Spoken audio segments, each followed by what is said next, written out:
Minasang, kembali lagi di kelas Jepang.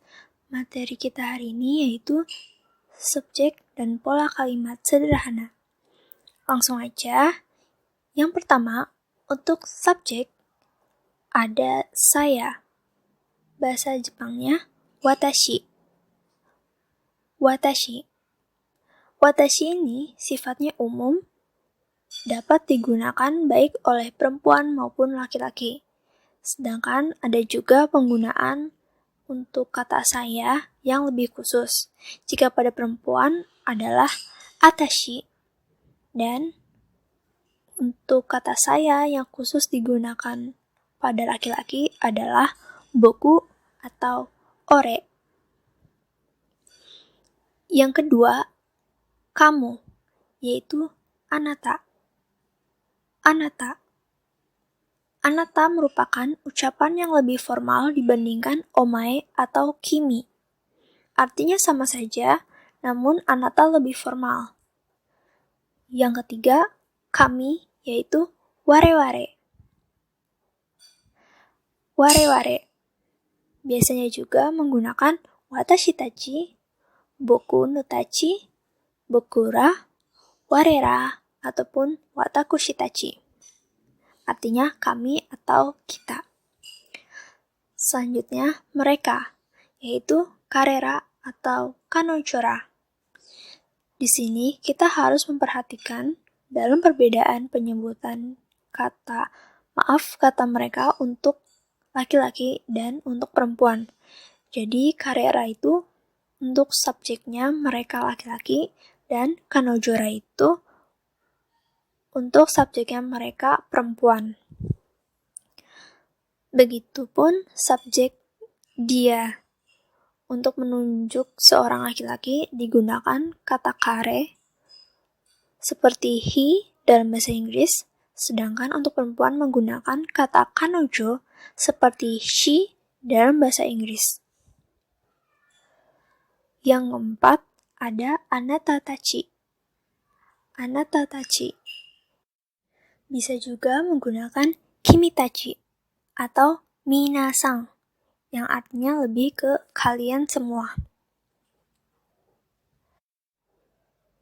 Nah, sebelum masuk membuat contoh kalimat sederhana, ada beberapa yang harus diperhatikan dalam menulis akhiran kalimat, yaitu ada penggunaan des, dewa arimasen, deshita, dewa arimasen deshita.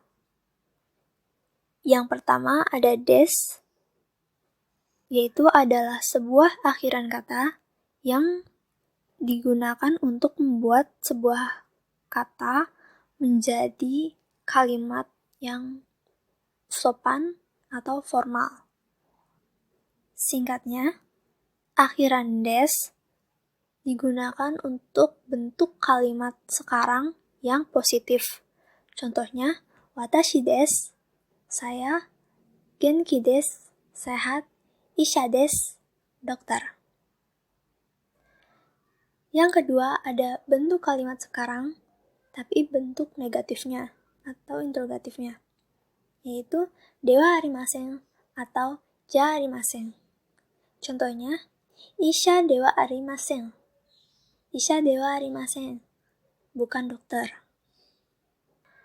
Ini digunakan untuk waktu yang sama, yaitu sekarang, hanya saja berbentuk negatif. Yang ketiga, bentuk kalimat lampau yang positif, yaitu deshita. Contohnya, isha deshita. Isha deshita, yang artinya dulu seorang dokter. Yang keempat, bentuk kalimat lampau negatif, yaitu menggunakan dewa arimasen deshita atau ja dewa arimasen deshita. Contohnya, isha dewa arimasen deshita. Isha dewa arimasen deshita. Dulu bukan seorang dokter. Kemudian ada juga penggunaan akhiran mas, masen deshita, masen deshita. Mas adalah akhiran kata bantu pada kata kerja dalam kalimat positif. Untuk waktu sekarang, atau akan datang.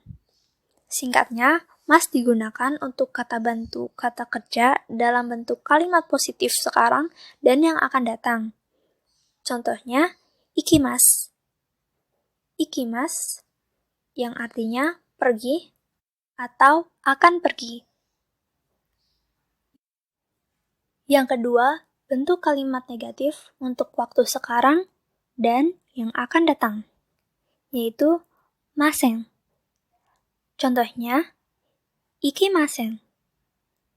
Ikimasen yang artinya tidak pergi atau tidak akan pergi. Yang ketiga, bentuk kalimat positif untuk waktu lampau menggunakan mashita. Mashita. Contohnya, ikimashita. Ikimashita dapat diartikan sudah pergi. Sudah pergi. Yang terakhir, bentuk kalimat negatif untuk waktu lampau, yaitu masen deshita. Masen deshita. Contohnya, ikimasen deshita. Ikimasen deshita dapat diartikan tidak jadi pergi. Baik, sekarang menuju pola kalimat sederhana. Susunan kalimat dalam bahasa Jepang berbeda dengan bahasa Indonesia atau bahasa Inggris. Dalam bahasa Jepang, predikatnya diletakkan di akhir kalimat dengan urutan subjek, objek, predikat. Atau, jika pada kalimat sempurna, urutannya subjek, keterangan, objek, dan predikat. Contohnya, watashi wa hon o yomimasu. Watashi wa hon o yomimasu. Saya membaca buku. Saya membaca buku. Subjeknya watashi. Wa setelahnya adalah kata bantu. Objeknya hon, yang artinya buku. Predikatnya yomimasu, yang artinya membaca. Di mana pada kalimat watashi wa hon o yomimasu, karena berakhiran mas, berarti artinya kegiatan ini sedang berlangsung. Contoh lainnya ada Hana-san wa tegami o kakimasu. Hana-san wa tegami o kakimasu. Hana menulis surat. Hana menulis surat. Subjeknya Hana, objeknya tegami yang artinya surat, predikatnya kakimasu yang artinya menulis. Pada kalimat Hana-san wa tegami o kakimasu, wa sebagai partikel penanda subjek dan o sebagai partikel penanda objek dari kata kerja, seperti yang kita pelajari di materi sebelumnya mengenai partikel penanda kasus. Dan karena akhirannya mas, berarti kegiatan ini sedang dilakukan. Lalu, contoh lainnya ada kare wa ramen o tabemasen. Kare wa ramen o tabemasen. Yang artinya, dia laki-laki tidak makan ramen. Atau dia tidak makan ramen. Subjeknya kare, objeknya ramen, predikatnya tabemasen, yang artinya makan.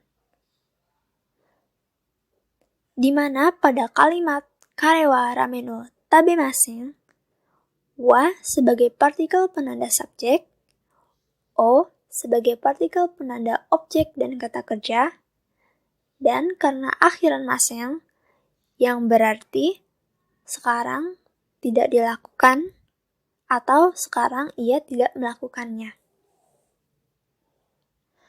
Oke minasang, itu tadi materi subjek dan pola kalimat sederhana hari ini. Untuk renshu hari ini adalah mengubah kalimat berikut ke dalam bahasa Jepang.